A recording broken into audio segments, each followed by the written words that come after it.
We are in the midst of a forced national religion. It is banks and bankers for all. It will kill us all if we let it. It's all about the Federal Reserve System. A system designed to separate American citizens from a percentage of their earned money over time, every year, and give it to the currency issuer. Your average thief, including banks, and foreign-owned US politicians, will steal more and more from you until you force them to stop. These thieves will never voluntarily stop stealing. Unless you choose to stop them, they will take everything. And in fact, not only have they taken absolutely everything, they have been borrowing in your name and stealing that too. Welcome back to the Atlantis Report. You are here for your daily dose of the truth, the whole truth, and nothing but the truth. Please take a second to smash that like button. And as you know, friends, I rely totally on your donations to keep this channel functional. As you know, it takes a crazy amount of research and time to bring you this content on a daily basis, so I hope you consider helping with whatever donation you can afford. Thank you.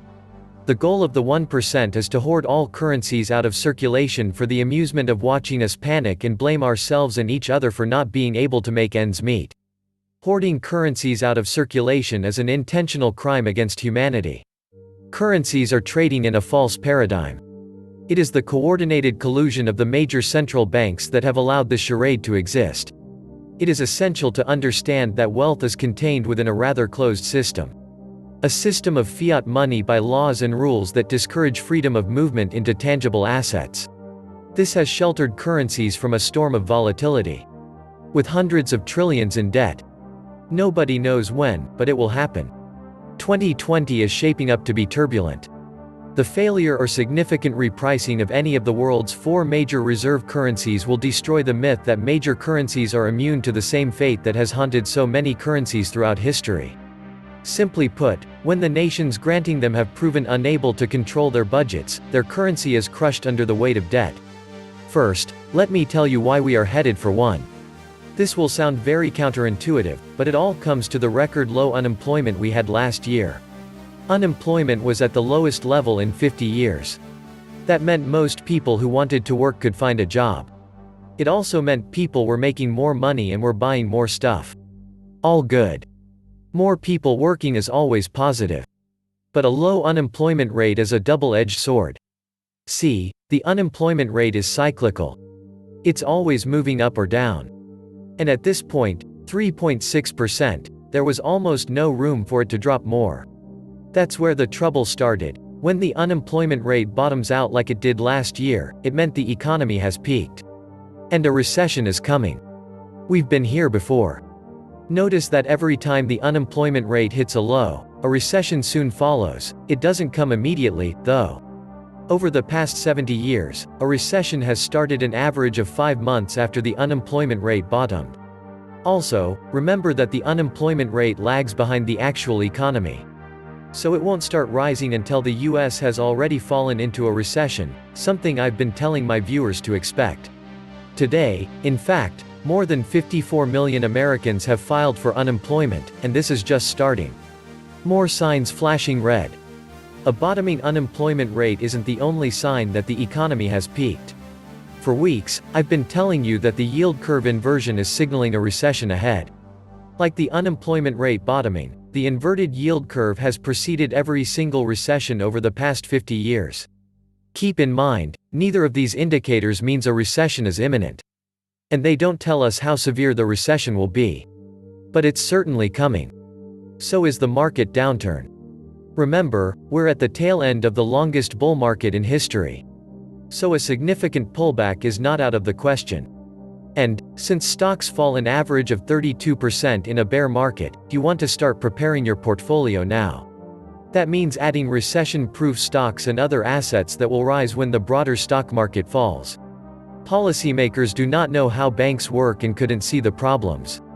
Our knowledge of privately created money has been going backward since 1856. Credit creation theory leads to fractional reserve theory, which at its turn, leads to financial intermediation theory. A lost century in economics, 3 theories of banking and the conclusive evidence. Financial stability is much easier than our central bankers make it look when you understand the monetary system. Policymakers have been kept in the dark as well. Milton Friedman's monetarism didn't work as he used fractional reserve theory. Ben Bernanke couldn't understand the debt deflation of the Great Depression as he used financial intermediation theory. The central banks started revealing the truth in 2014, beginning with the Bank of England. It was about 35 years too late for the neoliberal, globalization project, and now it's all falling apart as it seems.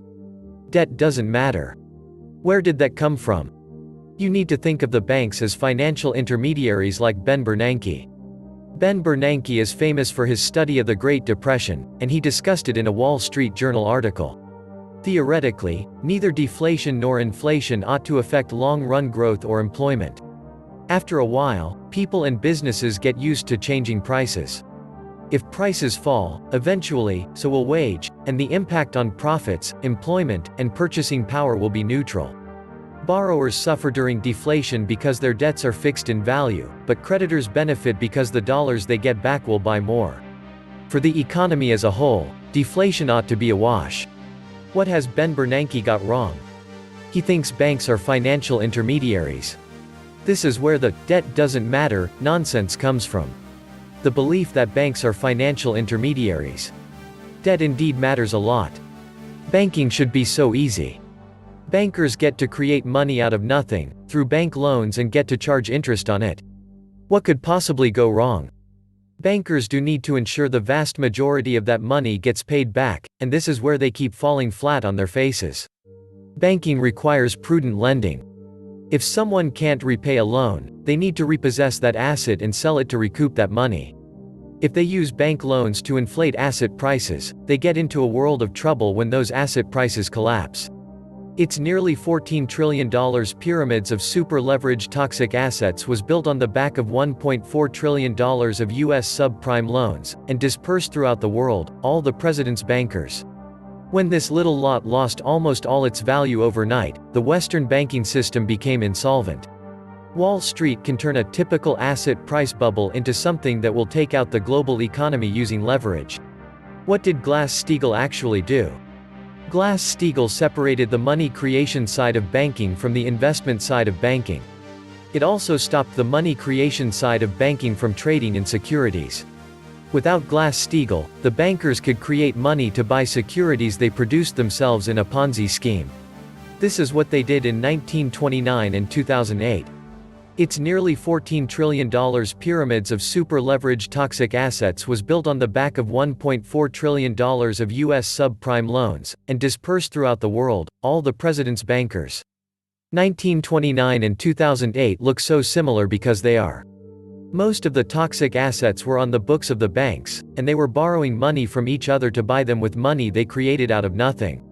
They then just had to keep transferring these assets between each other to inflate their value, with money they created out of nothing from bank loans.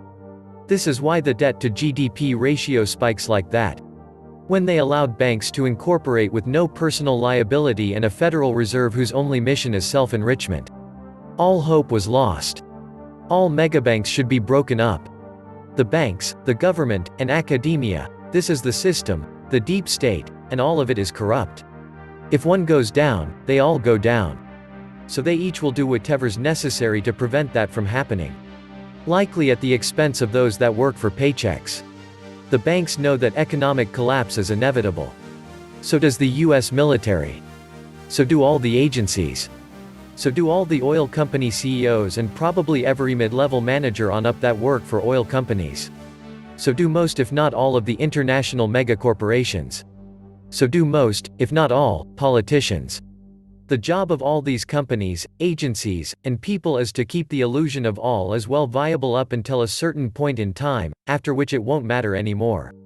That means doing whatever it takes to keep the markets pumped up and banks from crashing, even it means destroying the entire financial system in the process.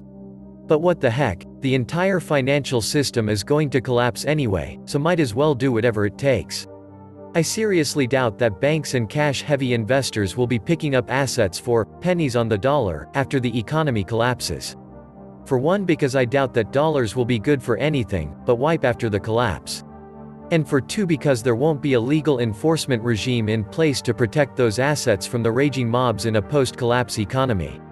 In a post-collapse scenario, Possession of an asset will determine ownership, most likely, along with the ability means to enforce one's possession. This system was put in place to whore out all of society. Don't be a whore. Stop doing the stupid for money. Do the right things, even if they don't pay a dime. It doesn't matter what bankster pricks want when the Fed prints the currency into worthlessness, and nobody wants dollars any longer. Then this show will finally be over. A return to the gold standard will be a good start in picking up the pieces after those pricks' Ponzi scheme is finished. The bankers want to run a slave planet. And they put the cheapest whores they could find in place to enforce it. The stall and barter is probably the only way the bankers and their whores can be stopped. The powers of financial capitalism had another far-reaching aim, nothing less than to create a world system of financial control in private hands able to dominate the political system of each country and the economy of the world as a whole. This system was to be controlled in a feudalist fashion by the central banks of the world, acting in concert by secret agreements arrived at in frequent meetings and conferences. The apex of the systems was to be the Bank for International Settlements in Basel, Switzerland, a private bank owned and controlled by the world's central banks, which were themselves private corporations. Each central bank sought to dominate its government by its ability to control treasury loans, to manipulate foreign exchanges, to influence the level of economic activity in the country, and to influence cooperative politicians by subsequent financial rewards in the business world. When there is no law, possession is 100% of the law. Don't leave any money in banks. This was the Atlantis Report. Please like, share, leave me a comment, subscribe. And please take some time to subscribe to my backup channels. I do upload videos there too. You'll find the links in the description box. You will also find a PayPal link if you want to make a donation. Thank you wholeheartedly to all those of you who have already donated. Stay safe and healthy, friends.